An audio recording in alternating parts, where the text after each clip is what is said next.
Are you ready for an open discussion with the best of the best and the best of what's next? Welcome to the Tony DUrso Show. Join in on a great conversation today with some of the world's great influencers as they showcase great advice and techniques that made them the game changers they are today. Now, here's Tony DUrso.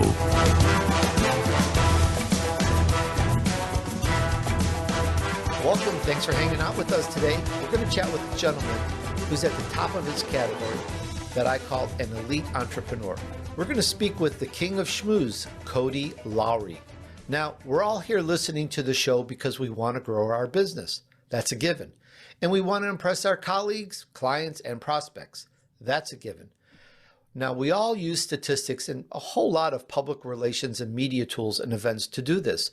But one thing we may not all keep in mind is that we need more than a write-up in a magazine. We need something more than just a digital graphic or a picture. We got to show ourselves. We got to be there. We got to communicate. We got to get our message across in a nice and friendly way, don't we? Now, I know most of you will agree to that. And so we're going to talk about helping to impress others that we need to impress. That's what we call schmooze. Do you want to learn how to communicate like a pro? Listen up and stay tuned. And while we're at it, this is all about helping you and your friends turn your vision into reality. Meet Cody Lowry. He's an advertising agency owner for 30 years. He's also an on-air and voice talent for 3 decades as well. Talk about schmooze? He set up a meeting with the President of the United States in 1 week. He got a baseball signed by the Pope, and I didn't know the Pope played baseball. He carried the torch in the Olympic torch relay. He was even gifted a Super Bowl ring. How about that? And list goes on. I'm going to let him tell you about that and so much more. Let's bring him on. Hi, Cody. Welcome to the Tony DUrso Show. Hello, Tony. I am delighted to be with you, coming to you from Tampa Bay, home of the Tampa Bay Buccaneers. I've lived there before. It's a beautiful country, beautiful skies in the daytime and in the evening. I've never seen a sky in my life turn so many different colors. And you have to be there in Tampa to understand what I say. It's absolutely beautiful. And aside from speaking about Tampa, we're all here looking forward to learning about how to use schmooze to help our business grow. So let's kind of take it from the top. Let me start off. I wrote a book that hopefully your viewers can see in the background. It's called Schmooze, What They Should Teach at Harvard Business School. And schmooze comes from the Yiddish word schmoozen, which means to chat idly in a friendly or persuasive manner so as to gain advantage. I have redefined the word schmooze. And really, first and foremost, Tony, it's about being genuine. And I think people that'll read the book will come away with just that. You mentioned some things that have happened in my life, some incredible things that I give all the credit to schmoozing. And they happened not because I was Eddie Haskell and was trying to impress somebody, but because maybe I reached out to them when they needed it. Maybe I mentored to them. Maybe they're one of the people that I built relationships. And incidentally, we have clients on the books that we've had for over 30 years. And hopefully a little later in the show, I'll be able to talk about the secret sauce. But it's all about building relationships and getting the customer to trust you and never letting them down. So, but the book is about, the sizzle of the book is all those things that you talk about, but it's really about, it's about a winning smile. It's about making a great first impression. It is about building relationships. It's about learning how to communicate like a pro. And in one of the books, I talk about schmoozing from the podium. And I think it's so important for a lot of your new entrepreneurs out there to be able to get up in front of people and know how to make a presentation. And you know, Warren Buffett, when he started out in business, he was scared to death to get up in front of people. So I address that in the book. Cody, let's introduce you just a little bit more to the audience. They see the book and they're familiar with, we're going to talk about schmooze. I just kind of want to get a little bit more of the warm and fuzzy, maybe from a different point of view, just a little bit more of your backstory and kind of how you got into it. Yeah, well, I've got a very, very interesting backstory, as you refer to it. You know, most people, Tony, they they've got a good rags to riches story, but mine is kind of a riches to rags story. My mother was raised with the Blue Bloods in Detroit. She was her father was the first president of Wayne State University. He was superintendent of schools in Detroit for 30 years. There's a high school there named after him, and so she had a pretty cushy upbringing. And then she met my father, and it was still pretty cushy because he came from a pretty good background, a furniture company out of Chicago, and they met as camp counselors at Camp Chicopee in northern Michigan. So they got married, and then this beautiful wedding. And about 2 years later, my dad, with what inheritance he had, he decided to come to South Florida and make his fortune. And unfortunately, that did not happen. Both my mother and father got very fond of the bottle. And within a 7-year period, in a 7-mile radius, we actually moved 32 times.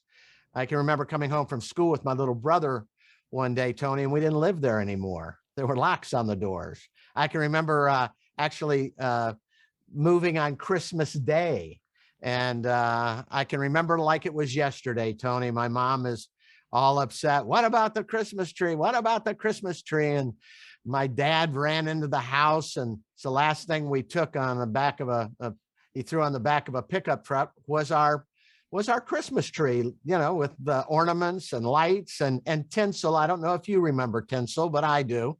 And so my dad left, and then my mom, when I was around 9 years old, she had to go to work for the first time in her life. She never had a job. She went to a finishing school, Arlington Hall in Washington, D.C.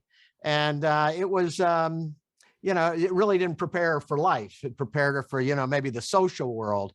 So I really admire her and what she did, Tony, because she had 4 kids to raise, and she went out and she became a hostess at a restaurant. She was a classified ad girl, and I can remember her sitting there sometimes after she'd have a few cocktails when she got home, and she'd say, you kids may not have anything. She says, but you've got blue blood running. I didn't even know what blue blood was, right? You've got blue blood running through your veins, and you can do anything you want and be anything you want to be. And it's funny, we all started working at an early age. And I mean, we had the Gant shirts and the Ouija shoes, and we hung out with the doctor's kids and the lawyer's kids. And when you look at my backstory, I sold papers at age 11, and I learned some life lessons there that I'd like to share with your audience today that really prepared me for a lot of things that have happened in my life.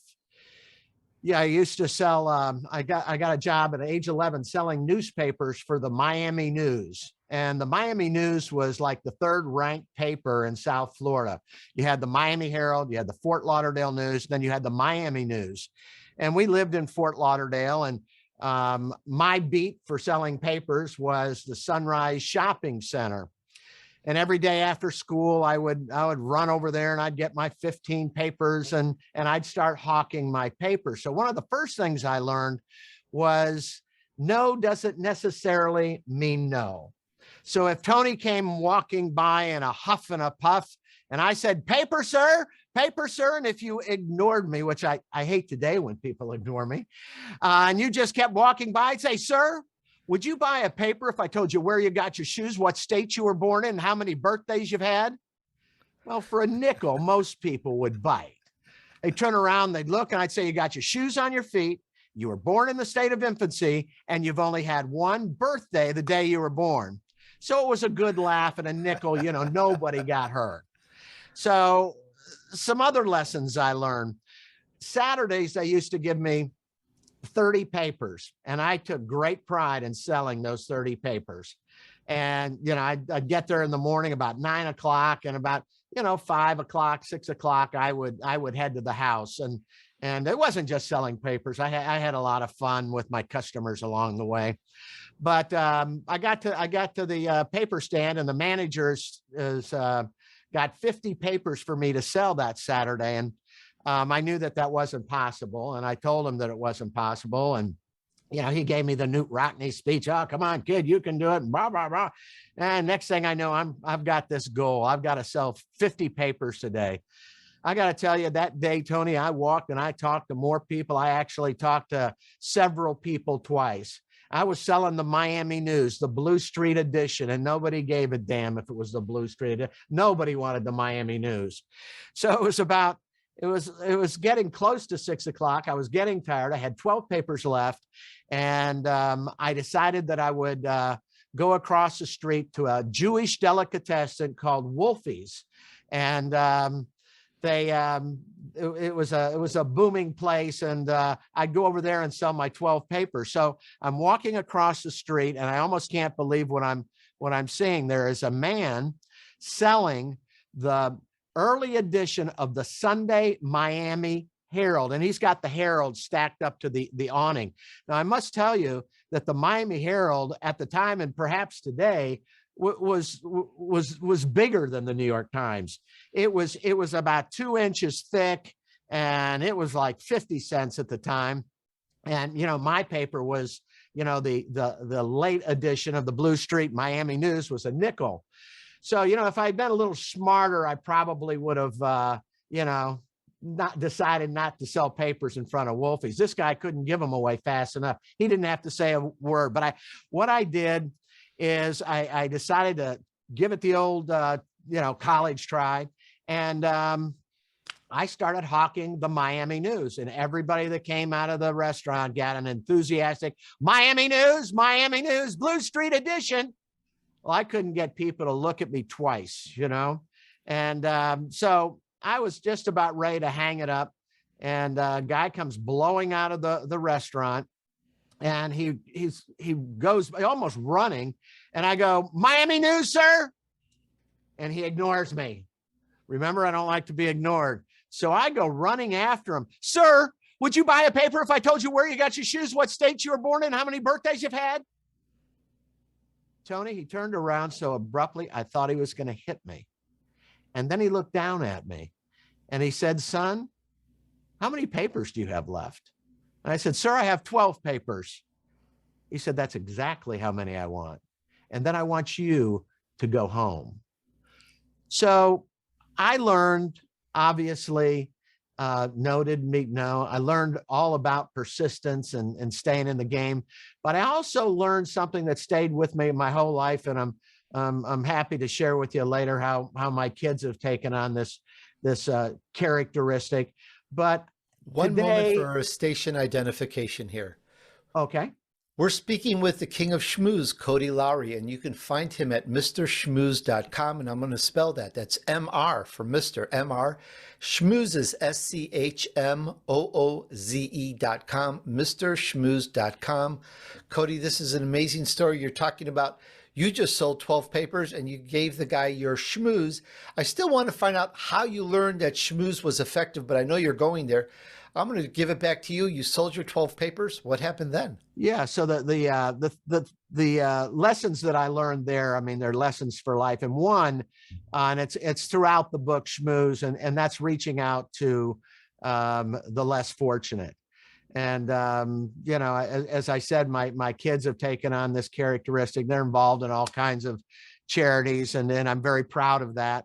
But Schmooze is, again, it is about being genuine. And when I was building my career, I did things that, people would say, wow, setting up a meeting with the president of the United States in 1 week. Are you kidding? And, it was done. I'm there in the book, people will read about how I got a baseball signed by the Pope. I had people laughing at me, thought that was the craziest thing. And you know what? I didn't know he played baseball. No, what I'd like to know is how to communicate like a pro. I'm looking at some of the chapters of your book. There's some amazing stuff here. One of the things that caught me, as well as I'm sure it catches everybody's attention in the audience, we all want to communicate like a pro. What does that mean, and how do we do that, and what's different perhaps from how we're doing it now? Well, I think first and foremost, I could probably go back to my original thought, it's about being genuine and authentic and real, and not trying to give anybody the razzle dazzle. And I can tell you that it is it's something that has served me, and contrary to the connotation that most people hear about Schmooze, it works.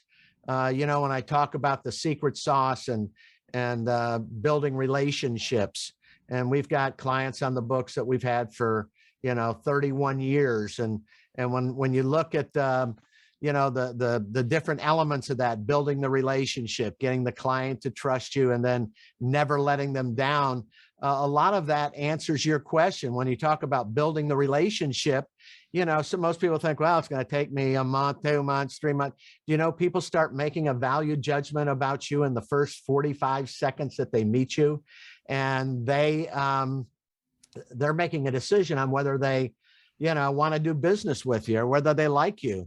I can tell you that in meetings that I've had over the years and still have, if I'm going in to see some, big CEO or whoever the decision maker is, I probably know more about that guy than he can believe. I know what college he went to. I know the clubs he belongs to. I know how many kids he has, and so I always did my homework when I went in to see a client, and especially if they were a decision maker, and it served me very well. I mean, it gave me an opportunity to get on common ground with these people. Oh, you went to the University of Florida. My daughter went to the University of Florida. And all of a sudden it takes on, a whole new conversation. And these people really start to get to know you. And I can tell you there was one time where making that first impression got me a multi-million-dollar account. I was in Florida at the time, advertising, as you mentioned earlier. And I had a call from a Toyota dealer. He invited me to the Grove Park Inn to come up and have dinner with the Toyota dealers, and get a chance to meet him. And I had done business with this gentleman when he was in Florida. He was with a Chevrolet dealership at the time, and so I took him up on it. And up I went to the Grove Park Inn, and I got there, and I got there a little late, but I walked in. They were having a cocktail party, and I can work a room pretty good. And you talk about how to communicate like a pro. What you want to do is you want to meet and greet, but you're still gathering information. And my whole thought process in that particular setting was to come away, build some relationships, and maybe down the road I would do business with these people. So we go on, and we were at dinner, and one of the dealers looks at me, and he said, Cody, who did you bring with you? And I thought that was an odd question. I said, what do you mean? Who did I bring with me? And he went on to say, Tony, that they were having an advertising pitch in the morning, and there were 4 agencies that were making presentations, and my agency was one of them. I almost dropped dead. I couldn't even believe it. One of the things the gentleman left out about, the Toyota dealers are, getting together, he never mentioned an advertising presentation. So I've got a choice here. I can either run home in the morning with my tail between my legs and say, you know what, I didn't know there was going to be a presentation. It's a multi-million-dollar piece of business. The company that has it now, if I mentioned their name, they're a multi-billion-dollar agency. But I could have gone home with my tail between my legs, and then I started thinking about it. When I was up at my room, and no, I didn't know the market, but I knew our media strategy, and I could share that. And I didn't have any creative for them, but I knew our creative strategy. And I just had done what I did have with me is what we call a sizzle reel. It's our, bing bang wow reel, and that was as good as anybody that was coming. And so I decided, rather than calling the dealer and telling him that I was heading to Florida and I didn't know it was an advertising pitch, I decided to stay there and do as best I could. So Tony, when you're in an advertising pitch, you either want to be first up or you want to be last up. And I was last up. When I got there in the morning, the other agencies are there, and each agency has at least 4 people. They got storyboards. They're all in their, double-breasted suits, and They got parting gifts for the dealers. The dealers like parting gifts. And so they had those kinds of things. And so I was the last agency. They had the first agency come, second, third, and now they invite me in. And I walk in the room, and this is why it's so important to build that relationship quickly. Cody, hey, how you doing, man? That was fun last night. I enjoyed, and now I'm like one of them. I'm part of the team, right? I had an opportunity that my competition didn't have. I had an opportunity to build relationships quickly, and it worked. And I say it worked. I got up there, and I was up there probably for about 35 minutes, and I gave it my all. I left. And one thing about dealers is it doesn't take them long to make a decision. And about an hour later, they came, a gentleman by the name, I'll mention his name, maybe he'll hear it, Joe Bertolami, Italian guy. Oh, and he comes, So he comes out, and he comes and he gets me, they want to see you, Cody, So I go into the room, he closes the door, they all stand up and they applaud. Wow. And I got that account, and how do you communicate like a pro? By building relationships and building them quickly. And again, a fall back on being genuine. Cody, as part of your building relationships, it seems like it to me, not just schmooze, which can have a little bit of a bad connotation. We've talked about it, defined it a little bit at the beginning, but you're a people person. You get right in there. It's almost like an Italian. You get in personal, you chat. You're all about making friends and getting to know people, as opposed to selling or doing what I consider the American thing is just start selling. You're in there. You know some of our Italian secrets. You're in there just getting to know people, which I think is really the key to it. Yeah, if people like you, you're going a whole long way in getting the business. The other two parts of that, build the relationship, is getting the client to trust you. And I can tell you that over the years, our agency is screwed up like anybody else. Wrong media, wrong creative, wrong, you name it, and we've done it. And I've been through this scenario many times where AE will come in, or somebody in media or what have you, and they're scared to death. You know what? We screwed up. What do we do? What do we do? Here's what we do, kids. Here's what we do, gang. We tell them the truth. We're only human. We made a mistake, and we're not gonna try to sugarcoat it. And there are no white lies. And I got to tell you, when the client trusts you, when he really truly trusts you, they are yours for life. And the third pedal to that is never let them down. And I know that's a tall order, and maybe it should be endeavor never to let them down, because some people you can never please. But I can tell you that to this day, Tony, I still have people that will call me on the weekend, crazy hours, and they'll call. And now, we can look down at our phones and go, am I going to answer this? Well, for a lot of people, I'm their blankie, and they've got a reason for calling me. It may not even be business, but it's important to them. So it's important to me. So I'm always, always there. And even for the ones that, maybe I really don't want to talk to, I talk to them. And I think that has served me well. And I think it will serve your listeners well if they can just remember those three things: build the relationship, get the client to trust you, and then endeavor to never, ever let them down. Cody, getting the client to trust you takes work sometimes, because there's a lot of people out there. And unfortunately, there's a lot of people out there, they just want to take money. There's the group that just wants to take money, and the group that wants to take money and deliver something honest as best as possible. And you really have to work, I believe, to show who you are and which side you're on. Any tips on that? Yeah, well, I can tell you, I had an experience like that. I was pitching a big regional jewelry chain, and we had to fly off to Timbuktu and make a presentation. And I had done the creative, and this guy that I was with was pretty much the person you're talking about. We got in there, we pitched the creative. He loved the creative, and all right, what's this creative gonna cost me? I'm thinking, let's build relationships, let's get on board, let's, you know, live to see another day. And instead of having this client for, a Christmas celebration, let's have him for, life.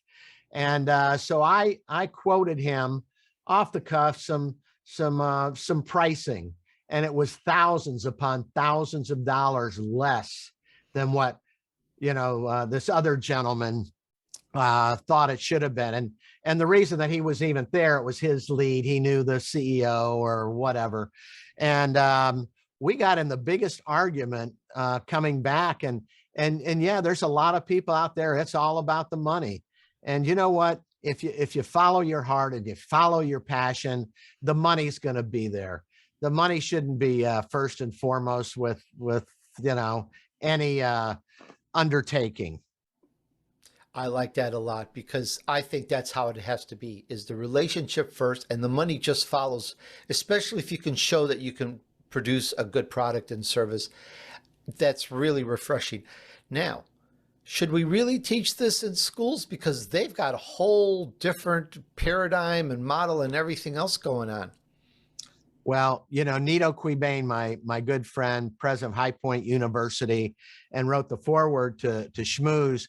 He said, today we live in the most connected society in the history of the world, and yet we're more disconnected than ever before. And he's absolutely right. If you look at, you look at our younger generation, you look at the highest percentage of people that are taking their lives are in that 18 to 22 group. And I think that our younger generation, they're missing the social skills that we had to learn growing up, and they've got their head buried in a computer or an iPhone most of the time. So, Schmooze is it's all about hearkening back to the days when we looked people in the eye, we greeted them with a smile, our word was our bond, and our relevancy wasn't based on our social life, how many likes and looks we get.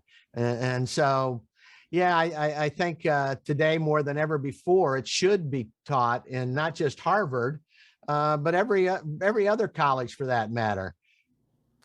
Cody, being in advertising is tough. I've been in lead generation and marketing. I had my own lead generation marketing company for a while. It's a tough business, fierce competition. To have made it and have done it successfully for 3 decades is a feat in itself. But I got to ask you, I'm certain, you didn't even have to answer the question. I just know that there was probably a time where you were just going to throw in the towel and said, it's over, I'm done, I'm out of here. And yet you continued and you made it through. So I want to talk about the most, let's call it the most significant turning point in your career. Yeah, and that's an easy answer for me, Tony, because early on, I opened up my own advertising shop, and it was called Creative Communique. My office was all of about 500 square feet. It was me and, Gal Friday, if you will. And somehow I got the attention of a great big ad guy in town. And I'm not going to mention the name of the agency, but it was huge. And one of the people at the TV station said, you ought to meet Joe. And he's looking for somebody like you. So Joe got with me, and he took me over to his offices, and it was like 3 stories. Down underneath was a production company, which at the time nobody had except him. Then you'd walk up the stairs into the formal area where people came in, and then you'd walk through the spiral staircase up to the where the big conference room was and the executive offices. And I mean, I went, wow, this is really something. Well, he was schmoozing me, and he wanted me to come to work for him. And I had this entrepreneurial blood running through my veins, and at the time, and I didn't want to work for him. And so about 2 weeks later, he decided that what he would do is engage me in a conversation where we would start a new company together. And we did that. And it's much too long a story to tell everything here, but what was a turning point for me? Getting with this guy, having him, bury us to the tune of about $400,000. And I was the sales guy, and he was doing the books and, the stuff behind the scenes. He was also, building a home in the islands and doing all kinds of stuff. And, he would show me a statement and had work in progress. Well, at the time I didn't know what work in progress. And, that's work that you're, that's in progress, that you're supposedly, quote unquote, going to get paid for it someday down the road. Right. Well, that never happened. And I can remember him, actually exiting the office when I confronted him and his accountant. And I'm sitting there, I don't know where I'm at. And, I call in the accountants, and they let me know that, you're behind the 8 ball. And then I called my attorneys, and I said, oh, well, I'll tell you what you do, Cody. What we'll do is we'll file bankruptcy, and then we'll start under a new name. And I looked at him, I said, are you crazy? Why would I do that? Now, $400,000 doesn't sound like so much today, but back in the 80s, that was a lot of money. And 400,000 to dig yourself out of that hole was going to be tough. And I knew it. And, I let him know in no uncertain terms that that's not what I wanted to do. And that's not what I was going to do. So, I mean, the next day I went and saw all most of the money, with the exception of, I don't know, maybe 150 was owed to the bank. I went to all the TV stations, and I met with the general manager, and I explained what was happening. And they all gave me, credit and time to pay it off. And I did. And it's, I think it's one of my prouder moments in business, because I could have given up right then. And, how easy would that have been to, let's just bankruptcy, file bankruptcy, and we'll call it fat chance advertising. We'll be there in the morning. And so, that was a time that I remember and fondly, I can tell you the way it turned out. Cody, that's very admirable. As we talked about just a little bit, we alluded to, there's, let's call it a school or a school of thought or a group of people, just go for the money, any kind, just get the money, make the money. Well, making money is nice, but then there's a time when you go home and it's either empty or it's full of strangers. So how do you successfully balance your work and your life and keep everything going? Well, I've never been asked that question before, but I can tell you that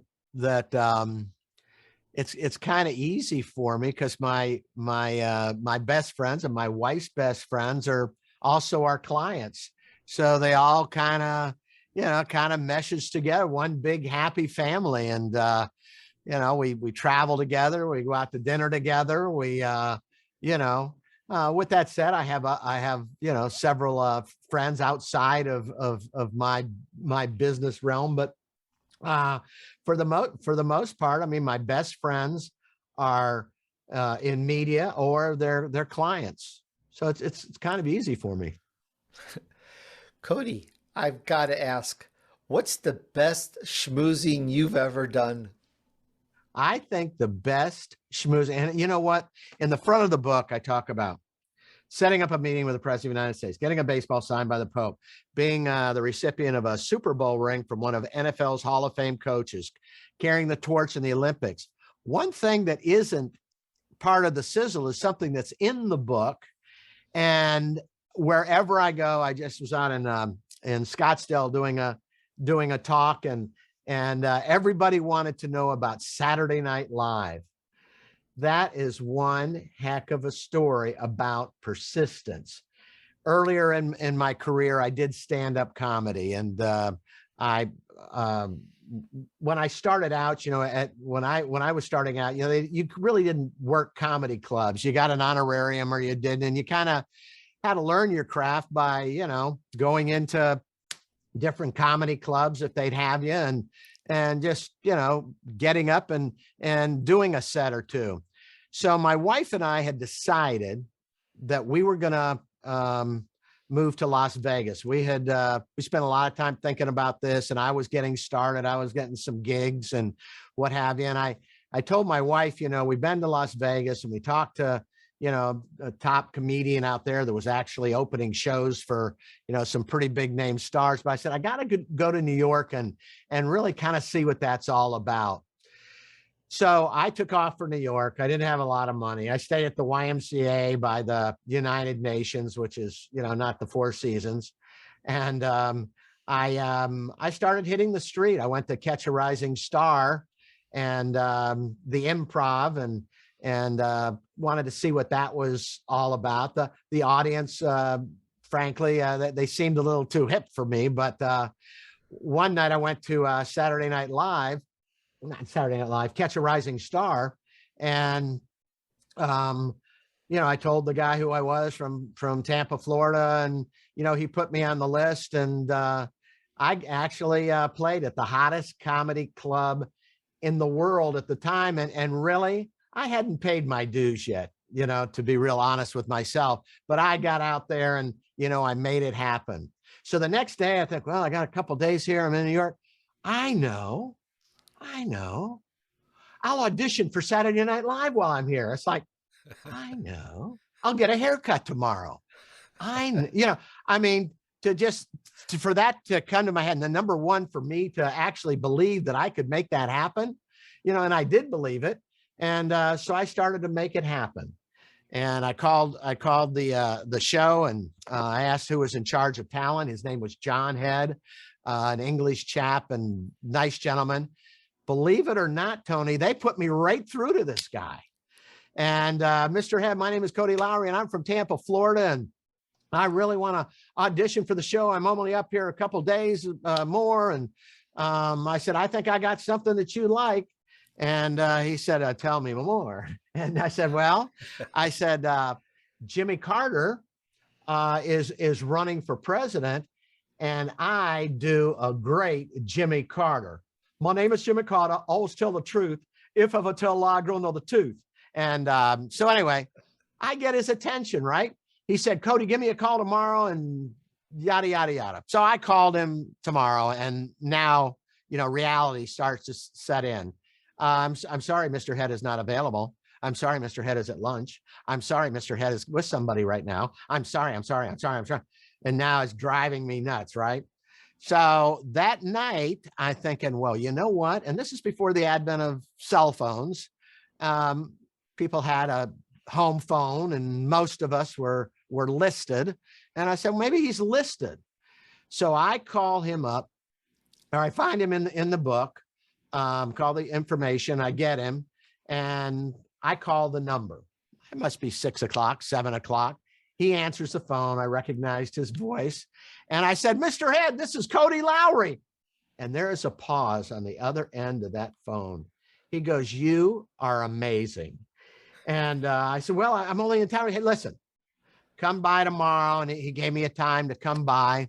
And now I'm thinking, I'm going to audition for Saturday Night Live. Wow.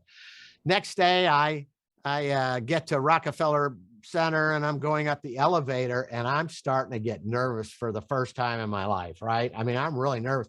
My mouth is getting all, cotton mouth and what have you.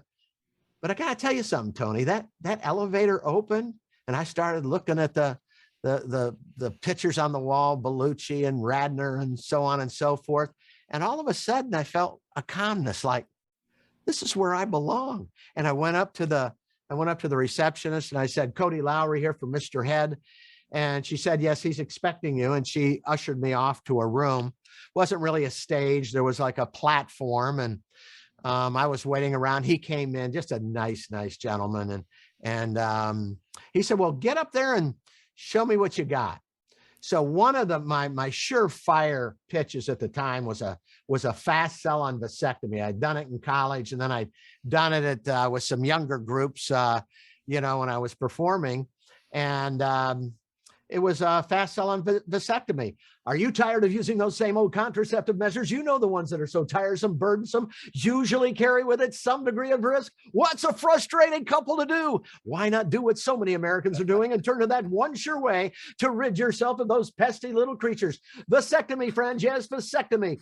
The least expensive, most reliable form of birth control is now available to you in this do-it-yourself kit for only $14.95. And I won't get into the vas deferens and everything, but it was always a winner, right? And then I did my Jimmy Carter, and he loved it. And he said, Cody, hold it right there. I'm going to have some other people come in and look at the Jimmy Carter. So they came in, and there wasn't a formal introduction, but I sat there and I did my name is Jimmy Carter. I always tell the truth. If I tell a lie, I go know the truth. Now, a lot of people think I'm prejudiced. Come from the South. I want the American people to understand one thing right now. Of my 4 children, 2 of them are black, you know. So, and they laughed, and Mr. Head was, he wasn't rolling in the floor, but I could tell he liked me. And, I was probably schmoozing him a little bit at the time. And the last thing he said to me, and I haven't seen him since, he said, listen, I'm going to catch you around town. I visit a lot of the clubs and see what's happening. If this guy becomes president, let's talk, or something to that effect. So I went back to Florida, and I never pursued comedy again. And people ask me on many, many occasions, they still ask me today, do you ever regret not going to Las Vegas? And if they will look in the front of my book, there is a picture of me with my 11 grandchildren. And I can tell you that being the headliner at Caesar's Palace doesn't come close to what I've accomplished. And I say I've accomplished, my wonderful children have accomplished. So it's great. And the performing and the comedy has helped me, obviously in business. I tell people to develop a sense of humor. And while I know everyone, wasn't born with a lampshade on their head, they don't have to be a stick in the mud when they go to a party or some sort of a business meeting or what have you. So it has served me well. Fascinating story. Absolutely love it. I'm just laughing. I'm just holding it in. It's so funny. Once again, we spoke with the king of schmooze, Cody Lowry, and you can find him at MrSchmooze.com. Mr. Schmooze, I just want to thank you so much for sharing and regaling us with your stories and anecdotes. And inside, to the audience, inside this is a lot, or is it the word are, grammatically speaking? Inside are a lot of lessons, more than one. That's more than one. Things to learn. Play this again. I don't have to say that, and I shouldn't say that because you'll play it again anyways because it was so funny. You go, what did I miss? Play it again. And I know I just said not to say that, but anyways, there's great stuff here that really is helpful. There's some definite nuggets here, and you're just going to love it. So I just want to say thank you so much for giving us all this great wisdom today. We really appreciate it. Thank you, Tony. Time went by quickly. Hey, thanks for hanging out with me while I featured an elite entrepreneur who took his vision to reality. We talked with the king of schmooze, Cody Lowry. What an insightful, exciting, fun, wonderful communication. We talked about so many things about communicating, how to communicate like a pro. We talked about building relationships that last. He gave us some of his secret sauce. We talked about the power of persistence. You can just see it. It just exudes in his persona and his communication and his story. We talked about how to really schmooze your way to a better life. It's not just having the client one time. It's having that relationship for life. And yes, this should be taught in colleges. Tell me, what resonated the most with you? I really appreciate you listening. I look forward to hearing from you. Please give us your feedback. And also, I know I ask this periodically, please consider supporting the show with a nice review on Apple Podcasts. If you have any access to an Apple device, you'll find it right there, or just ask me and I'll show you how to do it. And also, most important of all, please share this with a few friends and help them too, okay? Let's use this and let's help you move on your journey to success. Thanks, remember, just take action. Success awaits those who persevere and remain steadfast despite the odds. Sow good seeds, do good deeds, and join me on the next episode of The Tony DUrso Show.